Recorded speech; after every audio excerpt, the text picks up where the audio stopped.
Well, Steve Martin is a mechanical engineer and a member of the Chippewa Nation tribe, joining us now live from New York. Steve, appreciate you joining us today. So, as I said there, you are actually from Thank you for having me. You're actually from the tribe yourself. I suppose this was the worst case result. What are you going to do now?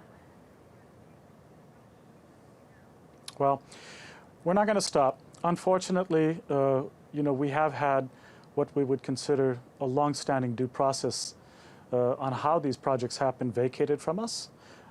It's difficult to understand why. We've presented a very objective and technical list of arguments that had been going to the Army Corps of Engineers as to why we didn't believe this pipeline should happen. It's beyond protest. I, for one, I'm not against pipelines. I'm an energy expert. I've been working on these kind of things forever, but this particular pipeline is absolutely the worst of any example that I've ever been around or involved with. But there are so many things wrong with this pipeline. You have been fighting this a long time, but now that this permit has been granted, do you still have any legal grounds to go back and fight? We do. We have legal grounds.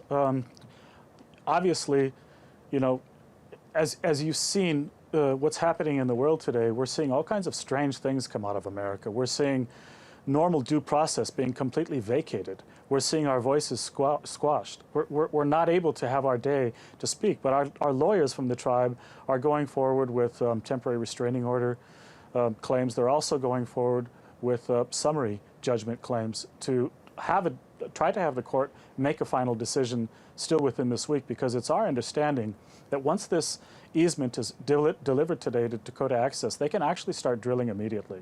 And that's just unbelievable. It's unheard of that this whole process has just been completely violated and negated. And how does your community feel, the Native American community? I mean, will people go back and protest? Yeah, there's a protest scheduled for this afternoon at 4 p.m. in New York City that I'm actually going to be participating in and likely speaking in. There are going to be protests that are going to be held everywhere. It's a silent protest. I mean, excuse me, not silent protest, but it's a peaceful protest, and we're going to go on with our peaceful protests. We have to keep fighting. We have to keep exploring every legal option available until every single option has been exhausted. We will keep fighting. There is no stop at this point. Okay, Steve, appreciate you joining us today. Steve Martin there, joining us live from New York.